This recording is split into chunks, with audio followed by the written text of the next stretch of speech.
Okay, go ahead. Tell us about yourself, who you help, and what you do. Hey everyone, my name is Stephanie O'Brien, coaching program creation specialist and novelist and editor. So, what I mainly focus on is I help coaches and aspiring coaches to quickly and easily turn your expertise into a lucrative, life changing coaching program. Something that gets people real, tangible results and that you don't have to spend months reinventing the wheel in order to create. So, how did you get into doing that? Well, it actually started with something totally disconnected. It started with me writing my first full length novel when I was 12. It was a terrible novel. Mom told me, don't delete it, you'll regret it. I told her, no, no, no, it's absolutely terrible. I'll never want to see it again. Mother knows best. But I went on to write 14 novels and counting, four of which were good enough by adult me standards to self publish. And then, because I was such a prolific writer, when mom got into life coaching, she brought me with her to a lot of conferences, training events. So I started getting to know coaches and coaching, just fell in love with it. All these amazing people, like yourself, who are out here doing their best, living their best lives, being their best selves, trying to make the world a better place, and helping other people to do the same. So I got excited about that. I wanted to be part of those missions. But I noticed there was one little problem. Some of these coaches were actually kind of too educated for their own good. They were saying stuff like, I'll help you shift your paradigms. Okay, you're educated enough in that specific thing to know what that means and to, naturally connect it to a result that's worth paying for. Some of your clients aren't going to know what that means, or even if they do know, they're not really going to emotionally connect it to a reality that they want to live in and that they're willing to pull out their wallets for. So I kind of became the universal translator from Star Trek. You're translating all this coach speak into terms of results that people were actually willing to pay for, and communicating what they were doing, why they were doing it, why people needed it in a way that people actually cared about and responded to. One guy I worked with, he wasn't actually a coach, he was a lawn care specialist, and he said after I redid his website, he started giving estimates in January, which he'd never done, even though his business was as old as I am. So that eventually, though, I found I wanted to help coaches on another deeper level, and especially with the ones who had a lot of expertise, a lot of content, a lot of good stuff they wanted to share. They just didn't really know how to actually turn it into a saleable program that gets results. So that was a good way for me to kind of marry all my various areas of expertise, so that the years of writing for coaches and learning how to phrase things, plus the novel writing experience, where I took this huge amount of information, the characters, the foreshadowing, the plot, and all that, and then broke it down into a coherent, easy to follow flow. So I could do the same for coaches. I can help them take this giant spaghetti pile of information that's in their head, figure out which parts of it are needed to create the transformation they want to create. Because you don't want to just dump all of it on people. That gives them an untenable to-do list that doesn't actually, and it can make them feel more overwhelmed than inspired. So you're helping them to figure out which parts of that spaghetti pile of expertise to pull out, what order to pull it out in, and how to convey it in a way that's actually actionable and helps people get results, and how to deliver it in a way that is actually good for the clients and for them. Because one thing I forgot to mention, I've also been a client of coaches. During this time I was working with coaches, I was also their client sometimes. And I saw huge results in my own life, and I wanted to, help other people to get these kind of results and transformations. But I also see what some coaches did wrong with things, had me pulling my hair out and just going, "Shut up! I already know that." Or if you listened to heard me out, you wouldn't be saying this stuff right now. All the little things that ticked me off. So I could see what they did right, what they did wrong, and then went on to use that to also help my clients to deliver their expertise in a way that's helpful and welcome instead of frustrating your clients. Yeah, I think what you do is very needed in the coaching industry. Thank you. Do you call out coaches and course creators in your marketing? Like call them out as in like point out their mistakes. Well, I mean, you target your stuff. You put coaches like when you talk about like who your ideal client is, or like just in your social media content. So yeah, I do make a point of like targeting it to them, especially life coaches, health coaches, relationship coaches. Those are the ones I primarily work with. I can work with business coaches too, but in my experience, when they contact me, they're usually trying to sell something as opposed to looking for my help. Yeah, that makes sense. Yeah, I hope that answered your question. Yeah, it does. Good. What is your current strategy for networking to get in front of potential clients? One big important shift I made in my networking from what a lot of people do is instead of trying to sell to the people who I was on the networking call with, I switched to trying to collaborate with them because, and I don't mean, collaborate as a code word for try to sell to them. I mean actually collaborate. I've had people come into my inbox, hey, how can we collaborate? And then proceed to pitch me.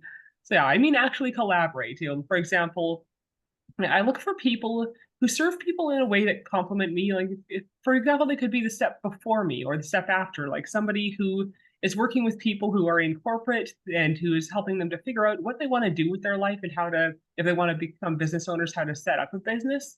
That could be the step before me if this person wants to become a coach, because they need to set up their business and then have their offer.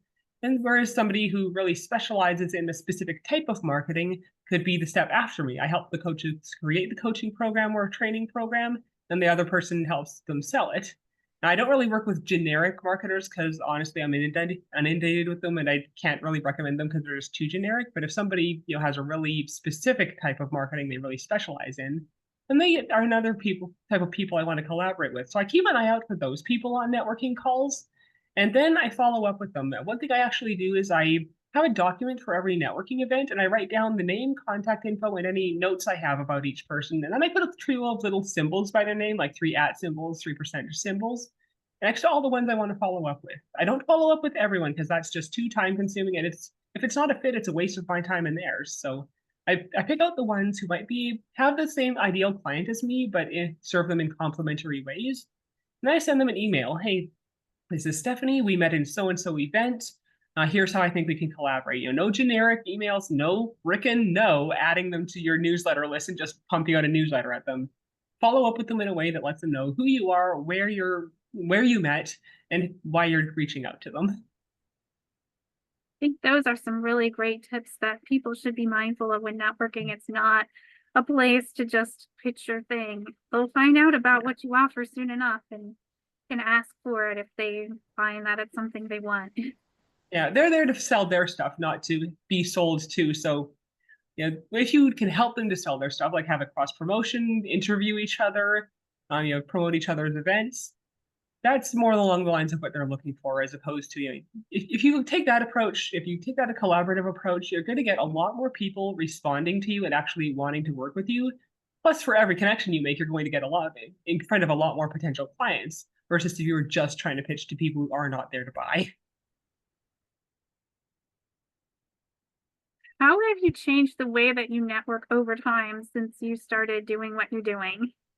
I'd say the biggest shift was the one I just mentioned, where I went from trying to sell to people there to trying to collaborate. Another was just stopping trying to follow up with everyone. It's yes, you can sometimes get resources that might be useful to someone in your network. Yes, sometimes you'll meet unexpected people. You have unexpectedly helpful calls with people you didn't think were going to be a fit, but that's going to be fewer and farther between. So yeah, be selective and be willing to set boundaries around your schedule. I'm actually in the process of pulling back how many networking events I go to, just because I had overloaded my schedule and was starting to kind of hate my days.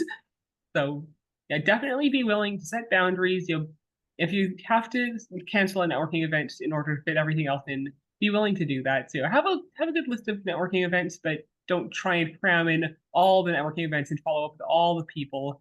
Be strategic. Yeah, I think that strategy piece is really important because you can't go to every networking event because some of them actually conflict.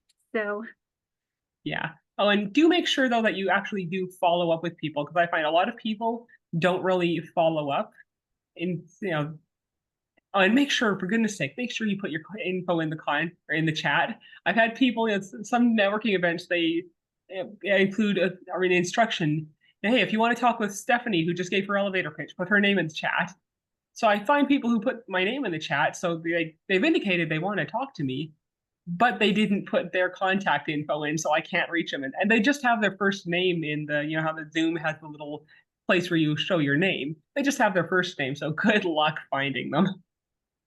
yeah, that's one of the things I make sure to do whenever I go to a networking event is put contact information in the chat so that I can contact people after the event, and people who want to contact me can also contact me after the event. Yeah.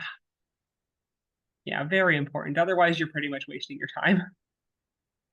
Would you say you're more introverted or more extroverted? Definitely introverted. I don't want to be alone all the time, but I definitely do need alone time to recharge my batteries. And I enjoy meeting people, but it's like running. It's fun, but it takes energy instead of giving energy. So I do need to recharge. And so how does that affect the way that you network? It does force me to be somewhat selective about how many I take on and how many calls I book how quickly afterward. I do tend to be pretty heavily booked with calls the week or two after a big networking event. So yeah, it does force me to be selective with how many calls I take and how many people I book and how many of those calls I let happen in the same day. Or I shouldn't say it forces me, but it's wise of me to be selective because if you don't schedule maintenance, then your system will do it for you.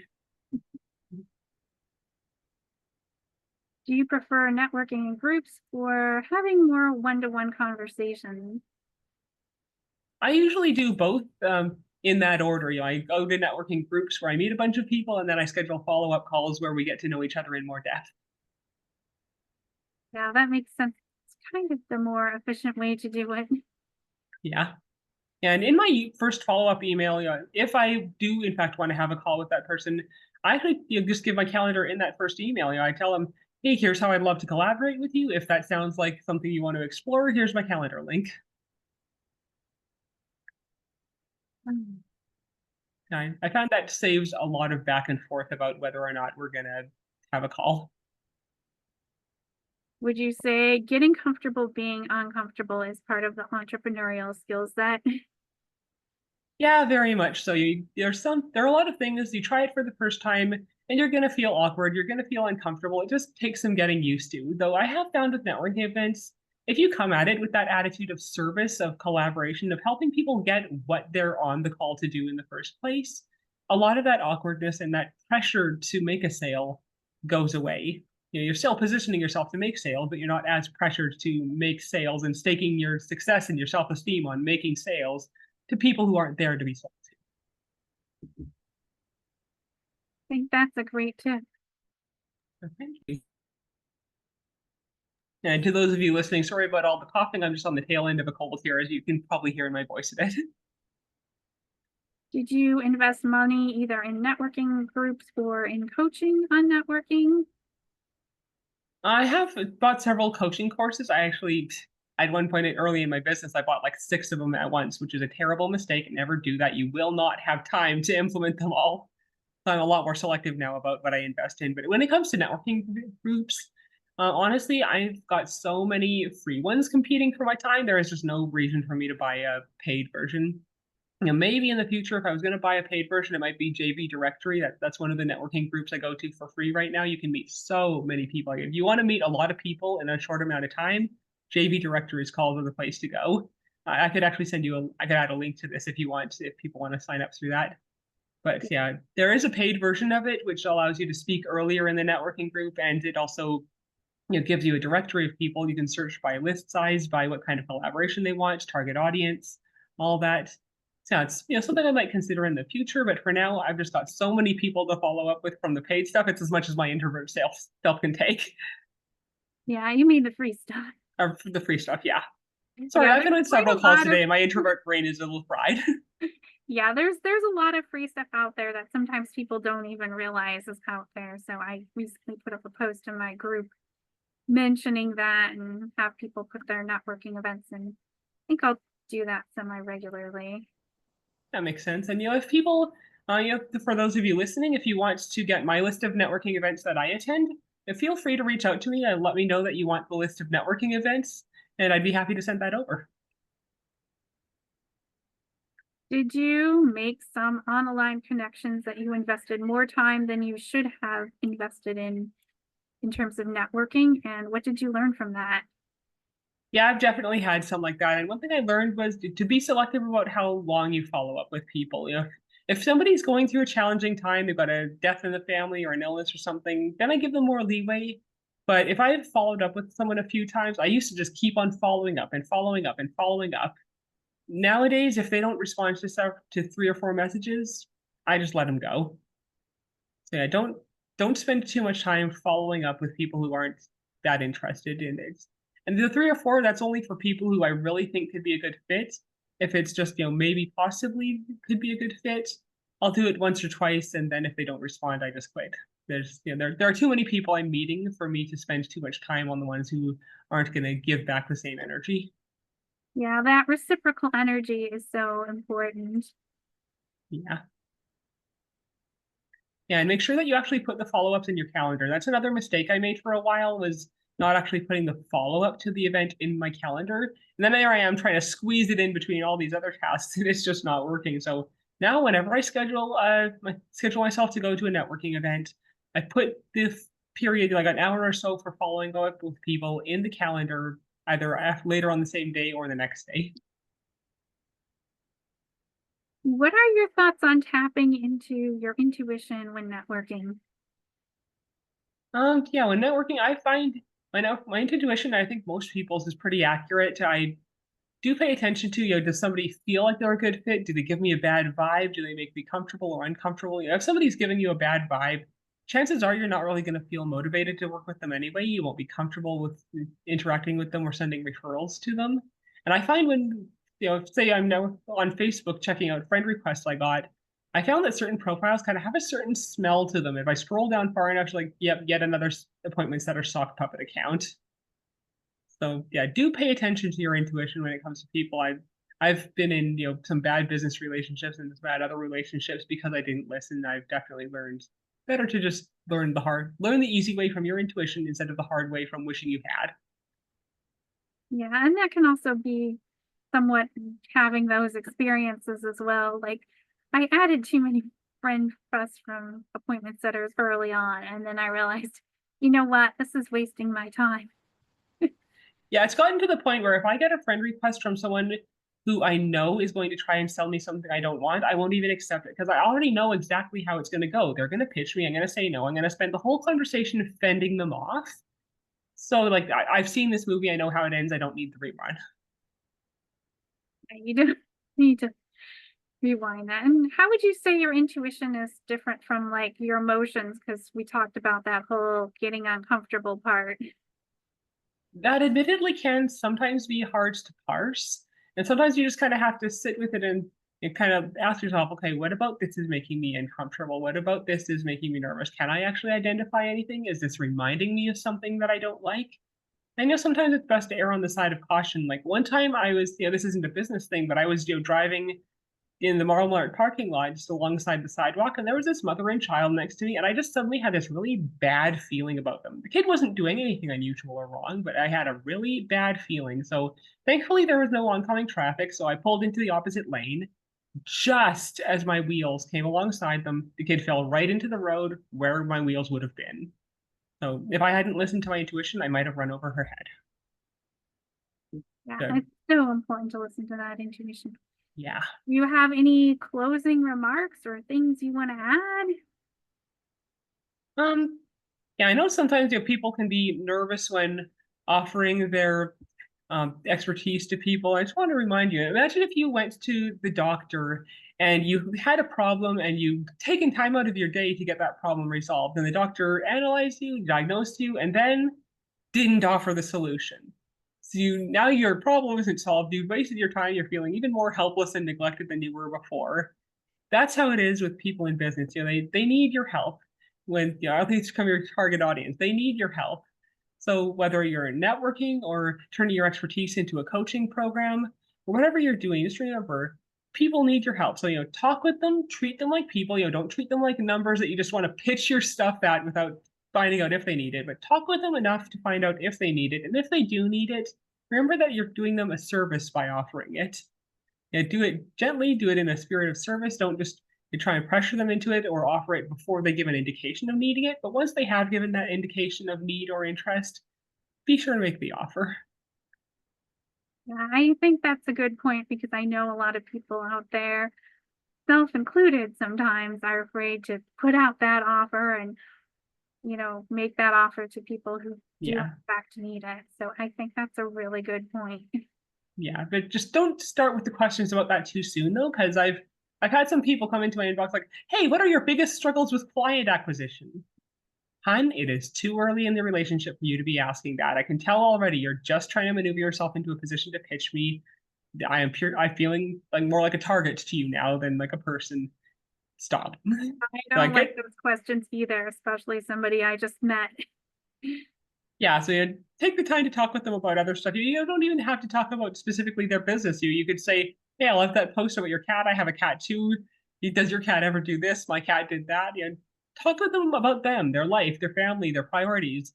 Because bear in mind, for one thing, this builds rapport. It also helps you to understand what's important to them in life and what whatever your field is, whether if it's health, if they talk about the kids, you can talk about how your health products help them have more energy for their kids.